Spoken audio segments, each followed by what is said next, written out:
let me introduce Professor Andrew Reeves, our today's special guest. And my first question to you, Andrew, is Rogers still relevant in the 21st century? Thanks, Julia. Hi, everyone. Nice to see you all. Well, the short answer for me, I must caveat everything I say that this is personal. This is personal perspective. So this is a personal opinion based on my experience of being a therapist over just short of 40 years. The answer is yes, absolutely. And I'll just say a little bit about why I think that's the case. Um, so my Back when I was 18, I trained as a Samaritan volunteer, having walked out of a degree in psychology because I thought it was rubbish. And apologies for all the psychologists in the room. Psychology isn't rubbish. The particular degree I did wasn't very good. And I decided what I needed was life experience. And so I went and worked as a care assistant full time for a couple of years with older people with kind of complex mental health problems and organic dementias, um, and trained as a Samaritans volunteer. And actually, it was the Samaritans that taught me, first of all, the potency and the impact of listening, which is what Carl Rogers was just talking about. For various reasons, I then went on and did a social work training. I won't bore you with my life story, by the way. That's as much as I will bore you. Um, And in my social work training, year on of my social work training, and apologies to Carl for this, but they taught us what they called Rogerian counselling, which clearly would not have been a big hit with Carl, given what he's just saying. But that's what it was known as the time in the kind of late 80s, and starting that work when probably just very soon after Carl Rogers had died. And I think that spoke to me that even though as a social worker, I was going to be working across a range of disciplines. I ended up working with adults with complex mental health problems in child protection, with vulnerable adults. That actually the premise of person-centered, client-centered therapy was absolutely critical. I'm not saying that the training I received as a social worker was in any way the same as the training I then went on and did as a therapist, in person-centered therapy, which I spent 3 years doing. But actually, it sits at the absolute center of all that I do. And at the time, gave me a sense making of what really important helping relationships were about, and particularly so at times of crisis for the individual. And that crisis might have been around, as I say, child protection concerns, or might have been around mental health distress. And having worked for a long time in mental health crisis services and statutory crisis services, I lived this dual life of being approved under the Mental Health Act. So applying for sections for people under the Mental Health Act to have them compulsory admitted to hospital, at the same time delivering group and individual therapy to people using and drawing on a person-centered approach.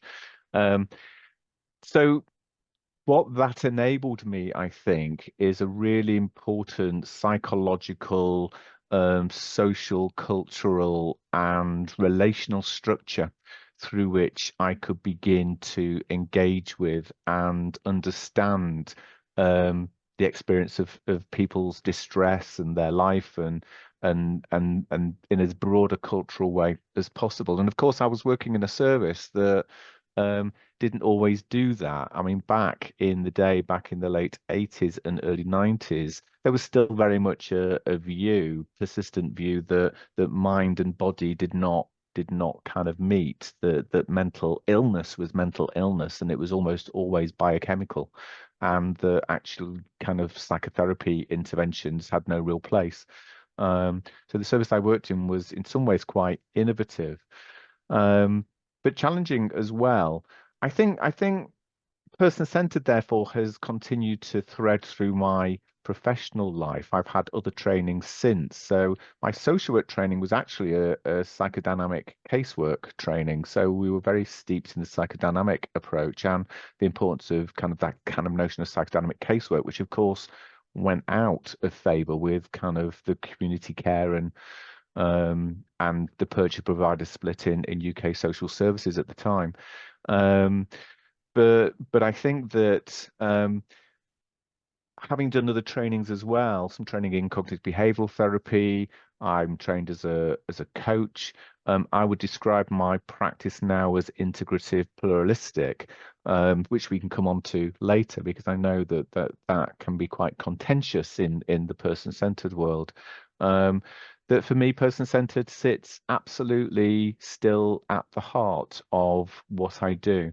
I think there are some challenges for person-centered practice, and I think that in some ways, person-centered therapy um, unfairly attracts bad press because some of the accusations that have been leveled at it have been that it is effectively active listening, which of course it isn't.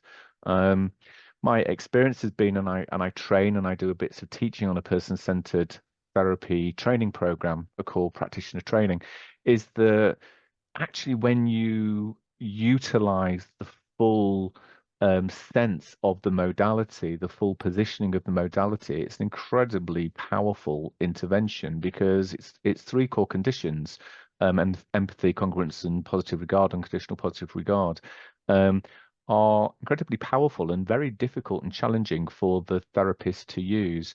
I see quite a few practitioners who would describe themselves as person-centered therapists, but actually they are active listeners because what they do is the empathy and the unconditional positive regard, but they tend to circumvent the congruence. And it's the congruence for me, that ability for me to be with a client in the moment and truly be transparent in a way about my experiencing of the relationship, my experiencing of the moment. Sometimes saying things that might be quite difficult for the client to hear, but in a way that they can hear, I think um, is the really tough bit. And I remember one of my early supervisors, an analyst, saying to me that it was in his view that when person-centered was practiced as it was intended to be practiced, it was probably one of the most challenging modalities that you could engage with and offer a client. That said, I think there are some also really interesting questions. The core of your question, Julia, is person-centered practice still relevant today? And I think there have been enormous cultural, social, political shifts over the years since Carl Rogers was kind of most active in his writing and the development of the theory, that I think is worthy of question. You know, person-centered practice, if you like, came from a reaction against the psychodynamic, the cognitive, and the behavioral approaches at the time. And as you said, Julia, in many ways was a birth of a humanist movement. And that continues strong today. But it was also came from a time in the States. International travel was still quite limited. It was possible, but it was still quite limited, and certainly only for a minority of people. Um, we were, as a world, still coming out of the kind of echoes of the World War II. I mean, not immediately, obviously, but in terms of kind of social history. So as we might see a society that is still quite traumatized by the pandemic. I wasn't alive in the 50s, but I imagine that society was still profoundly traumatized by the consequences of what happened in the war and the wars subsequently that took place. The civil rights movement in the States at the time, and around kind of black rights, and a lot of the social discontent that was happening in the States. So in some ways, person-centered counseling wasn't just a reaction against some modalities, but also was positioning, I think, the human experience at the center at a time when in many ways it was quite splintered and quite fractured. You could argue, therefore, that because it grew such a momentum and such popularity in that context, then of course, why wouldn't it be relevant now, even though so many things have changed? And arguably, with the news that we have now, the wars, the kind of conflicts that are happening around the world, in Gaza and Israel, in Ukraine and Russia, and in other parts of the world, actually person-centered perhaps is even more relevant now than it ever has been, because it's still putting the human and the person at the center.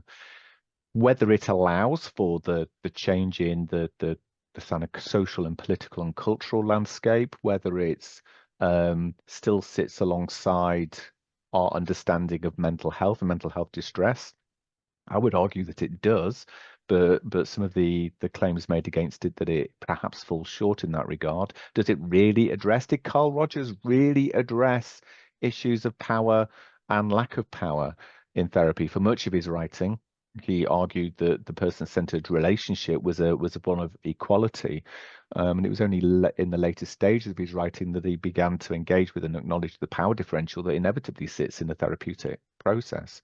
And how much can the therapist truly hand over to the client, given the context in which we work? True equality, is it for us to offer that equality, or not? What he said in that in the interview just then, I do subscribe to, having worked in mental health services, which is, if we want to sound clever, if we want to hold on to a power, then of course we can confer diagnosis, not that we generally would do as therapists. We can confer a diagnosis, we can hold that expert position, and it's obviously much more challenging to step away from that expertise.